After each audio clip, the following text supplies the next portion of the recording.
바울이 자기의 믿음의 아들이고 혹은 복음의 동역자인 디모데에게 편지하면서 디모데후서 2장 3절 말씀을 보면 너는 그리스도의 좋은 병사다, 그리스도의 좋은 군사다 라고 하는 그런 말을 하였습니다. 우리의 신분, 우리가 어떤 사람인가, 우리 그리스도인의 정체성을 말하고 있는 것입니다. 우리는 그리스도의 군사입니다. 그러기에 우리는 그리스도의 군사가 되어서 이 땅 가운데 하나님 나라를 세워가야 되고 또 하나님이 기뻐하시고 원하시는 가장 귀한 공동체인 교회를 세워가는 하나님의 자녀, 하나님의 일꾼, 그런 사명을 감당을 해야 된다, 또 감당을 해야 됩니다. 자, 우리가 그렇게 하기 위해서 이러한 그리스도의 군사의 삶을 넉넉히 살아가기 위해서 예수님이 대제사장 되신다라고 하는 그런 사실을 확실히 믿어야 된다라고 오늘 성경은 그렇게 말하고 있습니다. 자, 본문 19절 말씀을 보겠습니다. 그러므로 형제들아, 우리가 예수의 피를 힘입어 성소에 들어갈 담력을 얻었나니. 자, 히브리 기자가 얘기합니다. 우리가 예수의 피를 힘입었다. 그래서 성소에 들어갈 담력을 얻게 되었다. 여기서 담력이라고 하는 이런 말은 다른 말로 얘기하면 확신이라고 하는 그런 말입니다. 여러분, 구약의 성막을 이렇게 보게 되면 여러분, 성막으로 들어가는 문은 하나밖에 없습니다. 동쪽으로 나 있는 문, 그 한 문으로 성막을 들어가게 됩니다. 그 문으로 들어가게 되면 성전 그 뜰이 있습니다. 그리고 그 뜰에는 번제단이 있고 조금 더 성소 쪽으로 나가다 보면은 물두멍이 있습니다. 손을 씻는 거죠. 그리고 성소, 그 성소와 지성소가 이렇게 있게 됩니다. 우리가 잘 아는 것처럼 지성소에는 언약궤, 법궤가 있습니다. 그리고 속죄소가 있습니다. 언약궤 안에는 출애굽기 말씀에 보게 되면 언약궤 안에는 세 가지가 있는데 아론의 쌍난 지팡이가 있고 또 만나를 담은 항아리가 거기에 들어있고 그 다음에 십계명의 두 돌판이 거기에 들어있습니다. 자, 이 언약궤, 법궤입니다. 그 법궤의 뚜껑을 우리가 흔히 얘기해서 속죄소다 이렇게 얘기를 하게 됩니다. 자, 근데 이 속죄소는 제사를 통해서 대속의 은혜를 얻을 수 있는 유일한 장소입니다. 출애굽기 25장 22절 말씀에 보면 하나님께서 직접적으로 이렇게 말씀했습니다. 거기서 내가 너와 만나고 그랬습니다. 거기가 어디예요? 속죄소예요. 그 속죄소에서 하나님께서 우리와 만나겠다라고 하는 겁니다. 이 언약궤가 놓여 있는 곳, 이 지성소, 그 지성소는 하나님의 임재의 장소입니다. 대속의 은혜가 있는 그런 거룩한 구별된 그런 장소입니다. 자, 그런데 이 성소와 지성소 사이에 이렇게 막고 있는 휘장이 있습니다. 거기는 아무도 들어갈 수 없는 이 지성소 안은 오직 대제사장, 오늘 성경에는 큰 제사장이라고 했습니다. 대제사장만 1년에 한 번, 그것도 대속죄일에 백성의 죄를 속죄하기 위해서 그 지성소에 들어가서 속죄의 제사를 드렸습니다. 들어갈 수 있는 자격을 갖춘 이 대제사장도 혹시나 제사를 드리다가 실수하게 되면 어김없이 거기서 죽임을 당하게 되었습니다. 여러분, 구약 성경을 보게 되면 이게 제사를 드리든지 혹은 이 성막을 잘못 다루어서 실수로 죽임을 당한 그런 사람들이 여러 사람들이 있습니다. 여러분, 그 중에 레위기 10장에 보면 제사장 아론이 있습니다. 아론의 두 아들, 이 나답과 아비후라고 하는 두 아들이 있습니다. 하나님이 명하지 않은 다른 불로 그 향로에 담았다가 그 자리에서 즉사를 했습니다.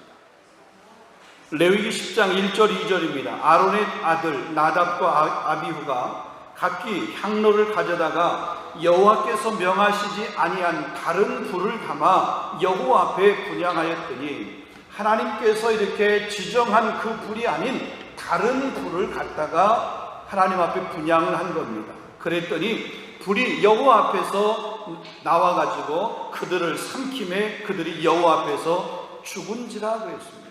즉사한 거예요.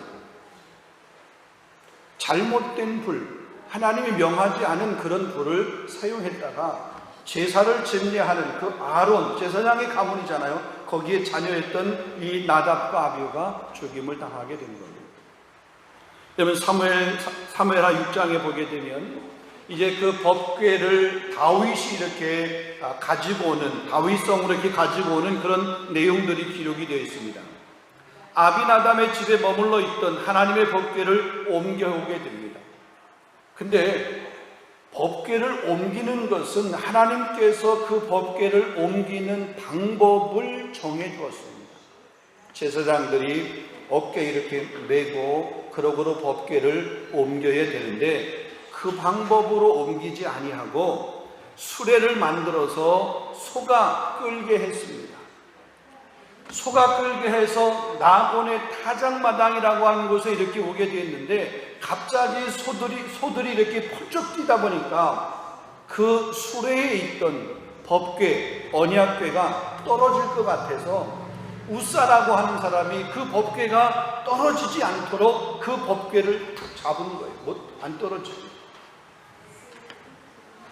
우리가 상식적으로 생각하고 우리의 그 이성적으로 생각하면 법궤가 떨어지는 것보다는 떨어지지 않게 잡는 것이 더 좋잖아요. 그런데 이 우사는 그 법궤를 잡았다가 그도 거기서 즉사하게 되었던 그런 모습을 보게 됩니다. 여러분, 이 성소 혹은 이 제사를 드리다가 혹은 법궤를 이렇게 만졌다가 죽임을 당한 사람들이 있어요. 신약에 와서 보게 되면 법궤는 아니지만 아나니아와 삽비라가 하나님 앞에 제물을 드렸다가 그도 그 두 부부도 즉사했던, 죽임을 당했던 그런 사건들이 있습니다.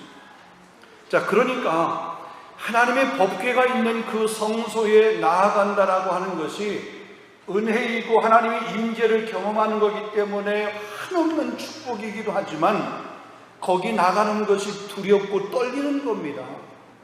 그냥 쉽게 아무렇게나 나아갈 수 없는 거죠. 두렵고 떨리는 마음이 있었습니다.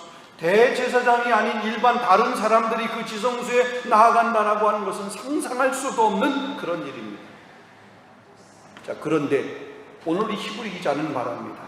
우리가 예수의 피를 힘입어서 그 성소에 나아갈 담력을 얻게 되었다라고 그렇게 선포합니다. 그 대제사장이신 예수 그리스도 그분을 힘입어서 그 두렵고 떨리는 대제사장도 그곳에 나갔다가 실수하면 가차없이 죽임을 당하게 되는 그런 어마무시한 그곳에 나아갈 담력을 얻게 되었다, 이렇게 얘기합니다. 예수님께서 그 성소와 지성소 사이를 가로막고 있었던 그 휘장을 찢어주셨기 때문에 그렇습니다. 그래서 예수의 이름으로 하나님 앞에 담대히 나아갈 수 있는 것입니다. 성소의 휘장이 언제 찢어졌습니까? 예수님께서 저 갈보리 십자가에서 돌아가실 때에 성소의 휘장이 위에서부터 아래로 그 휘장이 가로막혀서 아무도 그 지성소 앞에 직접적으로 나아갈 수 없었는데 예수님이 대속의 제물이 되어 돌아가십니다. 그 지성소 안에 그 속죄소에 그 주님을 배울 수 있는, 주님의 그 임재를 경험할 수 있는 그 길이 열리게 되었다는 거죠.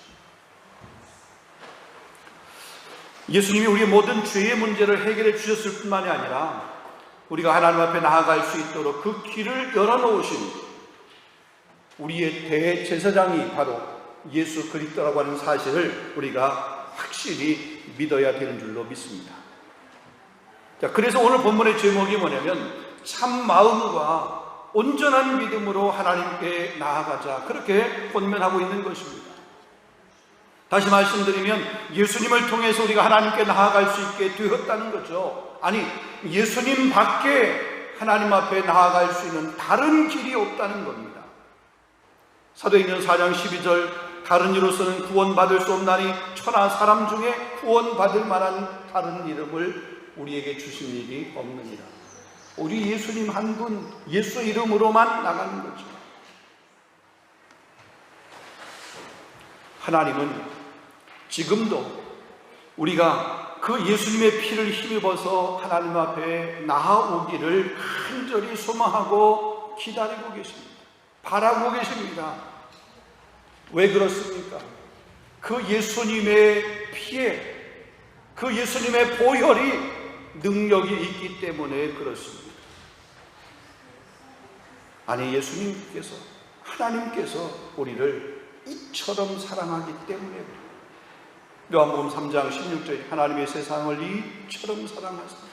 하나님의 그 놀라운 사랑 때문에, 그 하나님의 놀라운 사랑은 예수 그리스도의 십자가의 죽으심입니다. 그 대속의 피, 당신의 하나밖에 없는 아들, 그 아들을 내어주실 정도로 우리를 사랑하셨습니다. 그래서 우리가 하나님 앞에 나아가게 되는 거죠. 우리가 하나님 앞에 나아가게 될 때, 우리가 예배의 자리에 나아가게 될 때, 때로 우리가 기도의 자리에 나아가게 될 때, 때로 우리가 말씀의 자리에 나아가게 되고 순종의 자리에 나아가게 될 때, 하나님께서 그런 우리의 모습을 보시고 기뻐하시고 때를 따라 돕는 은혜를 우리에게 주시며 또한 복을 주시는 줄로 믿습니다. 자, 이렇게 우리가 참 마음과 온전한 믿음으로 하나님께 나아가기 위해서 우리가 어떻게 해야 될까요? 오늘 본문 말씀을 통해서 세 가지를 잠깐 간략하게 한번 생각해 보기를 원합니다. 자, 첫 번째로 보면 여러분, 믿음에 흔들리지 말아야 됩니다. 한번 따라하겠습니다. 믿음에 흔들리지 말자. 네. 오늘 본문 23절입니다. 23절을 보면 또 약속하신 이는 미쁘시니 우리가 믿는 도리의 소망을 움직이지 말고 굳게 잡고 그랬습니다. 움직이지 말고 굳게 잡자라고 그랬어요. 여러분, 약속하신 이라고 한 말이 있습니다. 우리 약속하신 이가 누굽니까? 하나님이십니다. 하나님이 약속하신 거죠. 그리고 여기 말씀해 보면 그 하나님을 뭐라고 표현하고 있냐면 미쁘시다라고 그랬습니다. 이는 신실하다는 겁니다. 이는 믿을만 하다는 겁니다. 신뢰할 만하다는 겁니다. 그러니까 하나님은 신실하시다, 하나님은 믿을만 하다, 하나님은 신뢰할 만하다라는 거죠. 여러분, 사람은요 믿을 만한 존재가 못 됩니다. 아니, 내가 내 자신도 못 믿는데 누구를 믿겠어요? 그래서 우리나라 말에 열 길 물속은 알아도 그래서 한 길 사람 속은 모른다라고 하는 그런 속담도 있습니다. 근데 사람은 못 믿어도요 하나님은 신실하신 분이에요. 하나님은 한 번 약속하신 것은 반드시 지키시는 분이십니다. 왜 그럴까요? 왜 하나님은 당신이 약속하신 것을 반드시 지키시는 분이실까요? 그분은 거짓말을 못하기 때문에 그래요. 약속을 안 하셨으면 몰라도 약속을 하셨으면 그분은 거짓말을 못하시는 분이에요. 우리는 거짓말을 해요. 하나님은 거짓말을 못하시는 분이에요. 하나님에게는 거짓말이라고 하는 자체가 없어요. 그러기에 약속하신 것은 하나님은 반드시 지키시는 분이시다라는 거죠. 그런데 지금 이 말씀이 기록되어 있던 그 당시의 사람들을 이렇게 가만히 보게 되면 그 하나님의 신실하심을 믿지를 못하고 있었습니다. 아니, 처음에는 그 하나님을 열심히 사랑하고 믿고 신뢰했었는데 시간이 지나가면서, 세월이 지나가면서 때로 여러 가지 핍박이 있고 박해가 있고 고난이 있고 어려움이 있고 그러면서 믿음이 흔들리기 시작을 한 거예요. 처음 시작은 잘했는데 시간이 가면 갈수록 그 믿음이 흔들리는 거. 그래서 다시 지금 이 히브리 기자가 얘기하는 거예요. 믿음에 흔들리지 마라. 하나님께 나아가려고 그런 사람은 믿음이 흔들려서는 안 된다. 우리 복음성가 가운데 세상 흔들리고 사람들은 변하여도 나는 주를 섬기. 주님의 사랑은 영원히 변하지 않되 나는 주를 신뢰해. 오직 믿음으로 내가 살리라. 오직 믿음으로 내가 살리라. 이런 찬양이 있습니다. 여러분, 흔들리지 않기 위해서, 믿음이 흔들리지 않기 위해서 우리의 신앙이 재림신앙이 되어야 됩니다. 주님이 다시 오심을 기다리며 소망하는 사람, 믿음에 흔들림이 없습니다. 믿음이 흔들리지 않기 위해서 가져야 될 신앙, 재림신앙입니다. 여러분, 재림신앙이라고 하는 것이 무엇입니까? 주님이 다시 오시겠다고 하신 그 약속을 믿는 신앙입니다. 다시 오시겠다고 약속하신 주님, 그 주님은 곧 오신다. 주님이 오시는 그때에는 세상이 종말이다, 마지막이다. 재림의 때에 목자가 양과 염소를 그렇게 나누듯이 천국에 들어갈 사람들과 지옥불에 던져질 사람들을 구분하게 되는데, 나는 예수님의 그 보혈의 피 때문에, 예수님의 그 대속의 죽으심 때문에 천국 혼인잔치에 참여한 그런 신부의 모습으로 그 땅에 그 잔치에 참여하게 된다라고 하는 것을 믿는 신앙, 이게 바로 뭐냐면 재림신앙입니다. 천국이 여러분의 것임을 믿습니까? 아멘. 예수님이 저와 여러분을 구원하실 신실한 분이심을 믿습니까? 그렇다면 우리는 그 믿음에 더 이상 흔들리지 말아야 됩니다. 자, 그 다음에 두 번째로 보면 서로 격려하는데 인색하지 말아야 됩니다. 오늘 본문 24절입니다. 서로 돌아보아 사랑과 선행을 격려하며 그랬습니다. 여러분, 무엇을 격려한다라고 말합니까? 사랑과 선행을 격려한다 그랬어요. 한마디로 말하면, 다른 말로 얘기하면 사랑의 수고를 이야기합니다. 가만히 보면 사랑에는 반드시 수고가 따르게 되어 있습니다. 부모가 자녀를 사랑하는 데 있어서 부모의 그 수고가 있습니다. 남편이 아내를 사랑하는 데 있어서 사랑의 수고가 있습니다. 반대로 아내가 남편을 사랑하는 데 있어서 역시 마찬가지입니다. 공동체 안에서 성도와 성도 간에 사랑하는 데 있어서도 반드시 그 안에는 수고라는 것이 있다는 거죠. 여러분, 대가가 지불되지 않는 사랑은 없습니다. 대가가 지불되지 않는 사랑, 그 사랑은 가짜 사랑이라고 얘기합니다. 우리가 주님을 사랑한다라고 그러면 반드시 거기에는 대가가 지불되어야 됩니다. 예배를 위해서, 온전한 예배를 드리기 위해서 내가 대가가 지불되어질 때에 나의 예배가 온전한 예배가 되는 거죠. 복음을 전하는 그런 전도자의 삶을 사는 데 있어서도 전도자의 그 삶을 살기 위한 대가가 지불될 때 비로소 내가 복음 전도자라고 하는 그런 이름을 받게 되는 거잖아요. 이런 수고, 이런 선행하는 것을 격려하라 이거죠. 사랑이라고 하는 것이 얼마나 중요한지 마태복음 22장 37절 40절의 말씀에 보게 되면 예수께서 이르시되 네 마음을 다하고 목숨을 다하고 뜻을 다하여 주 너희 하나님을 사랑하라 했으니 이것이 크고 첫째 되는 계명이요 둘째는 그와 같으니 내 이웃을 네 자신과 같이 사랑하라 하셨으니 이 두 계명이 온 율법과 선지자들의 강령이니라 그랬습니다. 여러분, 교회라고 하는 말, 우리 헬라어로 보게 되면 에클레시아라고 얘기합니다. 교회, 에클레시아. 다른 말로 얘기하게 되면 불러냄을 받은 무리라는 거죠. 교제 공동체라는 겁니다. 서로 격려하는 공동체라는 그런 의미, 뜻을 가지고 있습니다. 그러니까 교회는 서로 돌아보며 사랑과 선행을 격려하는 공동체, 즐거워하는 자와 함께 즐거워하고 우는 자와 함께 우는 공동체, 그것이 교회고 그것이 가족이고 가정입니다. 여러분, 서로에게 칭찬과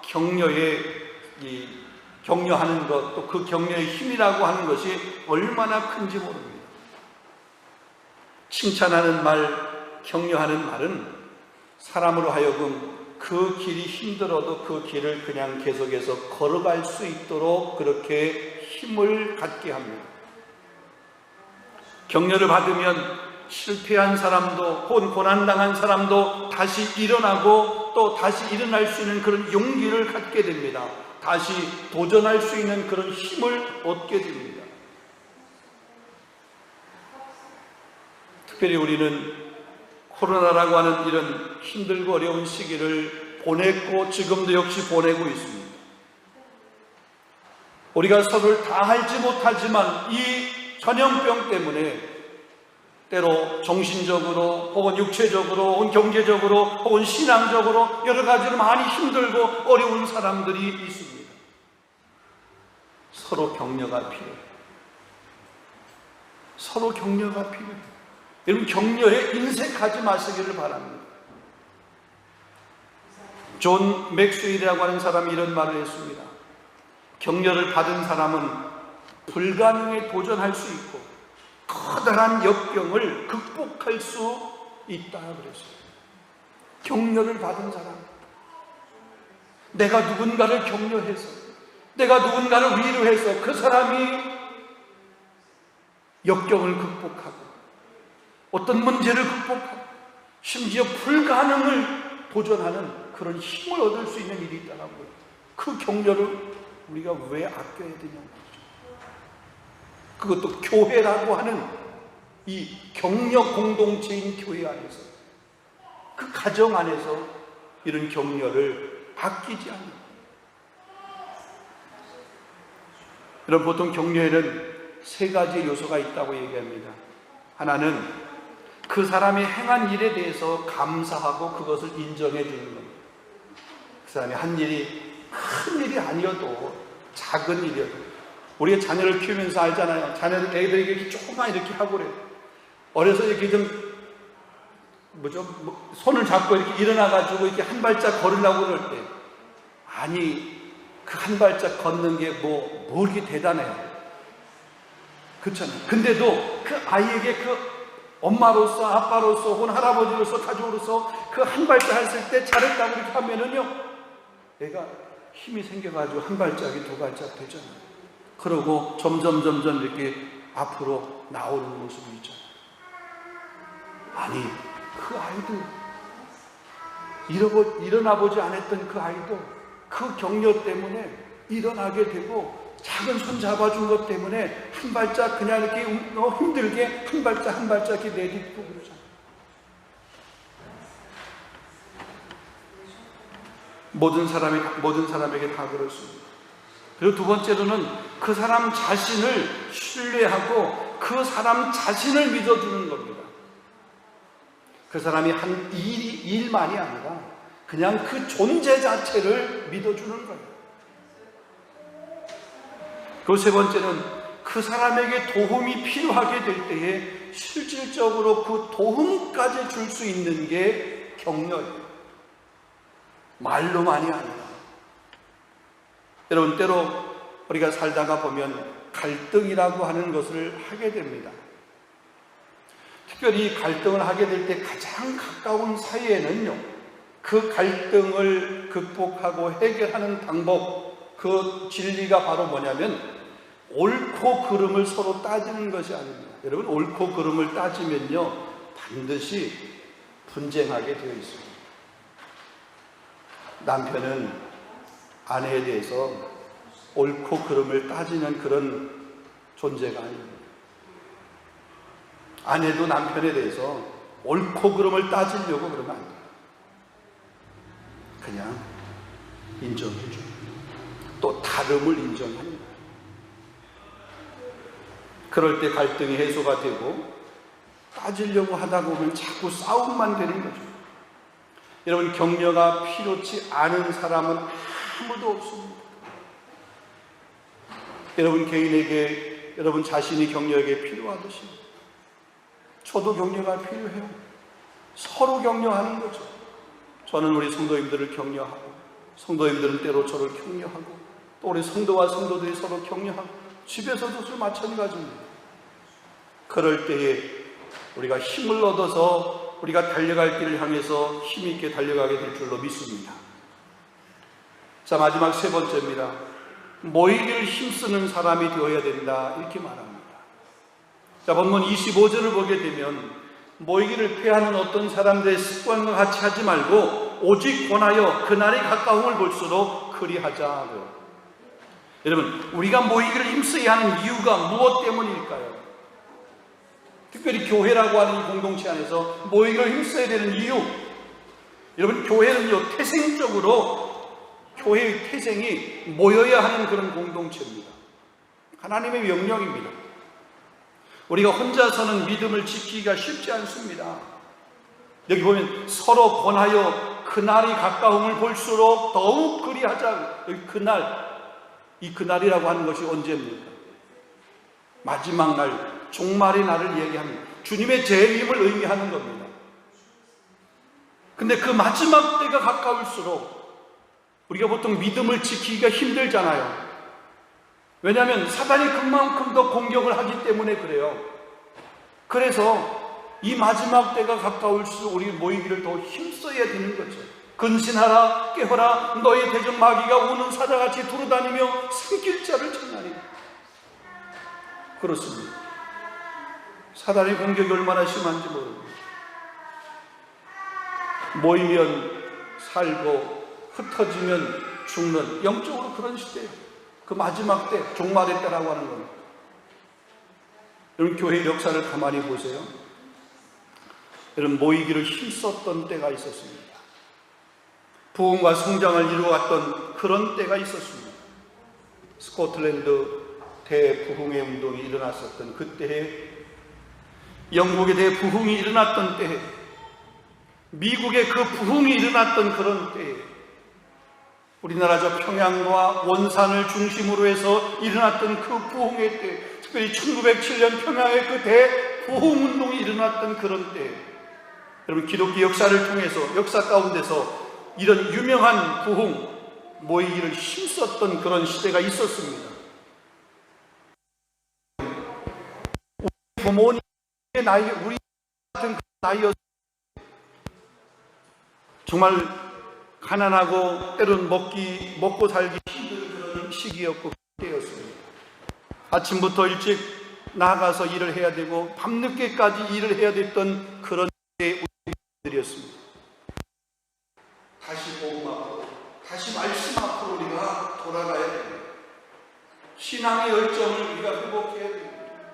하나님께서 이 코로나를 통해서 우리 신앙을, 우리 믿음을 다시 리셋시키는 그런 모습이 있도록 보겠습니다. 모이는 사람들의 습관을 하지 말고 모이를 힘쓰는 저와 여러분, 우리 교회가 주님의 이름으로 온전한 믿음으로 하나님 앞에 나아가는 우리 성도들이 되겠습니다. 그러기 위해서 우리가 믿음이 흔들리지 않게 하십니다. 서로가 서로를 격려하며 실천할 수 있는 우리 공동체가 되어질 수 있도록 인도하여 주옵소서. 무엇보다도 모이기를 힘쓰는 우리 삼일장로교회의 귀한 교회 공동체가 될 수 있도록 하나님 역사해 주옵소서. 아버지 하나님, 주님이 언제 오실지 모르지만 그러나 주님이 오실 날이 가까운 이 시대, 우리가 재림신앙으로 무장이 되어 있어서 잘 분장된 준비된 그런 신부의 모습, 신랑 되신 주님을 맞이하여 천국 호림잔치에 참여할 수 있는 우리 모든 성도들 될 수 있도록 인도해 주시고, 특별히 우리 교회에 맡겨진 우리 귀한 어린 생명들, 우리 다음 세대들, 하나님 저들을 하나님의 귀한 말씀으로 찔려하는 그런 교육의 귀한 교회가 될 수 있도록 축복해 주시옵소서. 우리 방송에 있는 우리 성도를 주님시켜 주시고, 있는 곳에서도 주님을 예배할 수 있는 예배의 목숨을 거는 우리 성도들이 될 수 있도록 은혜 베풀어 주옵소서. 예수 그리스도의 이름으로 감사하며